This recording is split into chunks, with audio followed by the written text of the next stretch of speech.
mounting, even though we were deeply saddened by bloodshed and violence in a close and friendly neighbor.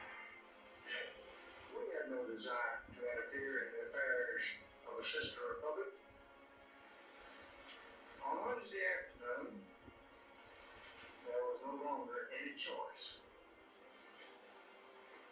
for the man who was your president. Había una presión muy grande de los norteamericanos por el tema de Cuba, que fue que presionó para mandar los militares aquí. El miércoles 28 de abril, por una decisión personal del presidente Lyndon Johnson, los marines estadounidenses desembarcaron en las costas de Santo Domingo con el supuesto propósito de evitar una segunda Cuba y lograr la restauración del orden. Al día siguiente, bajo el argumento oficial de la necesidad de proteger las vidas de los extranjeros, una flota de 41 buques fue enviada para bloquear la isla con un contingente total de 42.000 yanquis. Ahora, la lucha era contra los militares de Wessing y contra el ejército más poderoso de este lado de la tierra. La gente dice que llegaron el 28, pero ellos llegaron antes por Aina. Y yo tengo la foto de esa primera desembarco.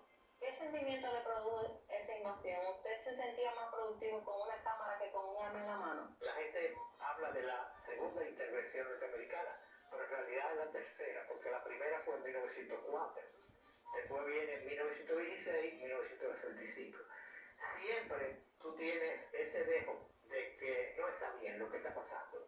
Y entonces el primer encontronazo que tuve yo con un cubano que vino con los norteamericanos, un oficial de los Estados Unidos, pero que era cubano, que ellos lo traían como intérprete. Siempre habían dos o tres que sabían muy bien español. Y cuando me quitó la cámara, yo acababa de cambiar el rollo y tenía escondido el rollo donde yo tiré los primeros actores. Y el que había puesto no había tirado ni una. Por eso él me dijo, deme la cámara. Le digo, no, yo le doy el rollo, abrí, le saqué el rollo y se lo abrí así y se lo entregué. Pero entonces eso me sentí más mal porque ya no era un norteamericano, sino era un cubano norteamericano que venía. Fue muy compleja el sentimiento que le da a uno cuando está pasando eso. Dentro de todos los factores que hemos tenido que enfrentar, pero ninguno tan doloroso como volver a nuestra patria, tropas extranjeras que creíamos que eran cosas del pasado.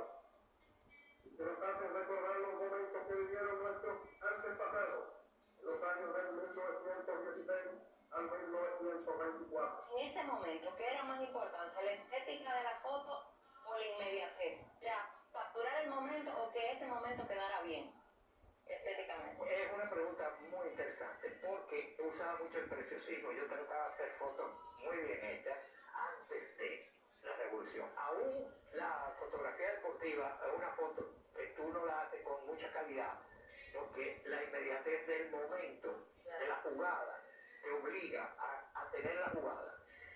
La revolución me ensució la fotografía a mí porque ya no importaba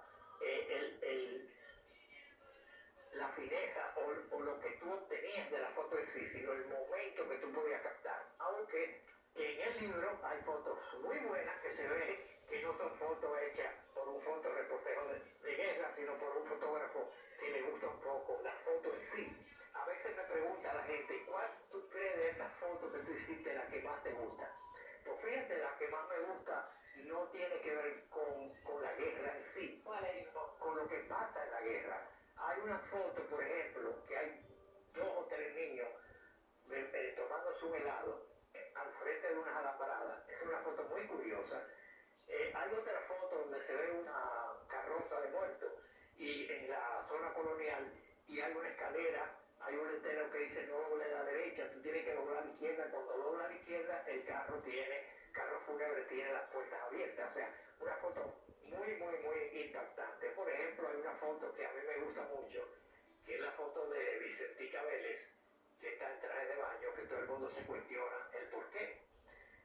Pues una semana o 2 semanas antes, en Boca Chica, yo hice esa fotografía, le hice muchas fotografías más a ella, y ella luego fue compañera de Camaño por mucho tiempo, y en Cuba después tuvieron familia y todo.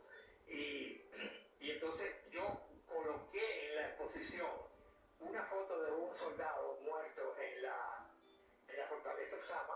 puse la muerte y de este lado puse a Vicentica la vida. O sea que las mejores fotos que más me gustaron a mí, que más me gustan por ejemplo del libro, tienen que ver no en sí con el acto de guerra, sino con el momento íntimo de las personas que viven en la revolución. Y en este país que me imagino que debe haber sido una guerra muy pintoresca. Claro que fue muy pintoresca, había un comando que se llamaba Pégate Uno, porque ahí todo el mundo andaba bebiendo. Era muy pintoresca porque a las 2:30 tú no veías un tiro más hasta las 2 de la tarde, porque había que comer y dormir siesta. O sea, era muy particular porque una noche, por ejemplo, en la zona constitucionalista, se oía un disparo esporádico, ¡pah!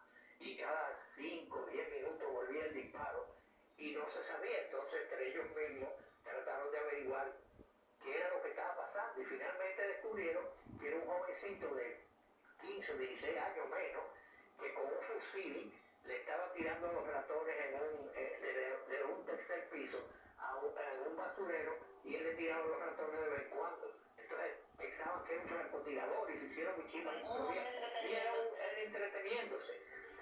También los niños en la revolución se divertían con los aviones, con los tanques, no entendían, impresionaban y eso para ellos era una película. De película parecería el nuevo repunte que tomaría la guerra el 15 de mayo con la llamada Operación Limpieza, a cargo de las tropas del Gobierno de Reconstrucción Nacional, presidido por el general Antonio Inver Barreras. La operación buscaba ampliar el cordón de seguridad que habían establecido los gringos para dividir a las fuerzas constitucionalistas y atacar el área industrial de Santo Domingo, que concentraba la mayor población y por ende un número considerable de combatientes.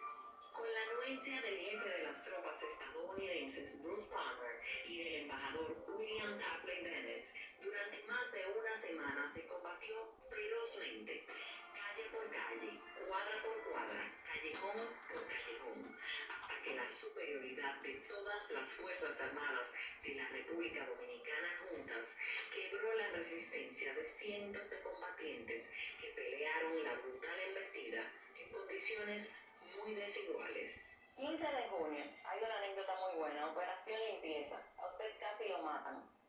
¿Se recuerda de ese momento? La Operación Limpieza fue arriba, pero esto sucedió en la calle Arturo Meriño.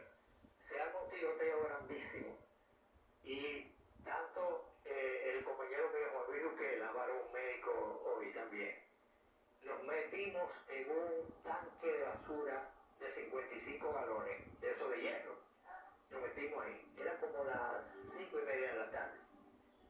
Sucio, hediondo, y por los hoyos nosotros vimos a Monte Jarache con 3 ranas que estaban frente precisamente a la química, que era un lugar donde nosotros compramos la película, los materiales de foto.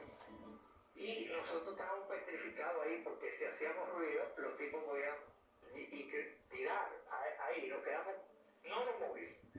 Recuerdo que Montearache, en medio de un tiroteo espantoso, sentó a sus tipos en la acera, sacó un cigarrillo, le dio el cigarrillo, se pusieron a fumar como si nada estuviera pasando. Pasó el tiroteo, ellos se fueron y nosotros nos quedamos ahí hasta las 9:30 de la noche metidos en ese zafacón. A las 9:30 de la noche, cuando yo le decía a Juan Luis, ya vamos a salir de aquí, por fin salimos. Y caminando para abajo en la Meriño, veíamos a veces una lucecita por abajo de la puerta y tocábamos, pero nadie nos abría, hasta que una señora nos abrió. Y nos dio chocolate, nos dio bañar en una casa y dormimos ahí ese día. Y hasta el otro día. Viendo la 30 de marzo, ahí había un edificio, que era el edificio La Pol, y ahí arriba yo estaba atrincherado los americanos. Nos agarraron hoy, nos movían con el cubo del lago. Nos salvamos 2 o 3 de casualidad de los que estábamos ahí. Después el 15 y 16 de junio, eso había que verlo. Eso había que verlo en la revolución. Ahí se chocaban las balas, los yanquis tirando sin piedad para todas partes y nosotros que no llevábamos que hacer en 4 cuadras. Trincherados ahí en 4 cuadras esperando que Camaño nos mandó a un grupo a defender por lo menos a San Antonio. Cuando los norteamericanos entran, ya por el Alcázar de Colón, por ahí atrás, que entran la Isabel la Católica, también fue otro tiroteo grande. Y ahí nos cuidábamos mucho de los francotiradores de los molinos.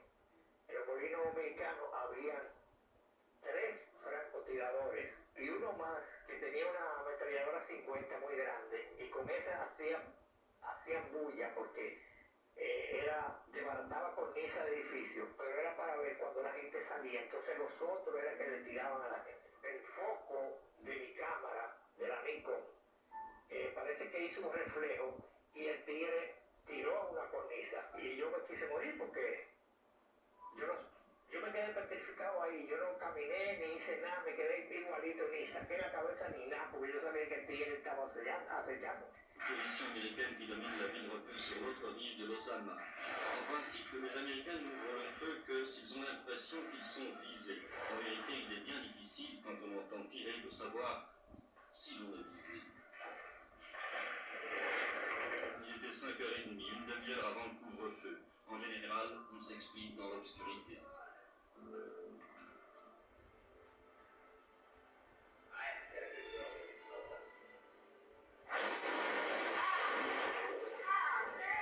Las armas que ellos usaban no tenían tanta potencia como los rifles que estaban usando los constitucionalistas, que usaban unos rifles alemanes, que por ahí andan todavía, que son los Mauser, unos rifles de la Segunda Guerra Mundial, que tenían un alcance de 2 millas.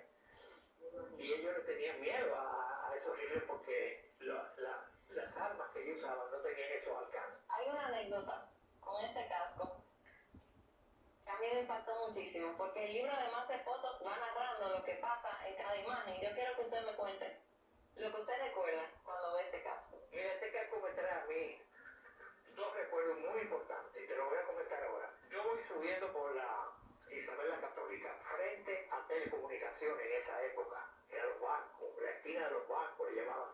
Tiene una acera muy alta y hay una persona muerta ahí, y yo veo el casco.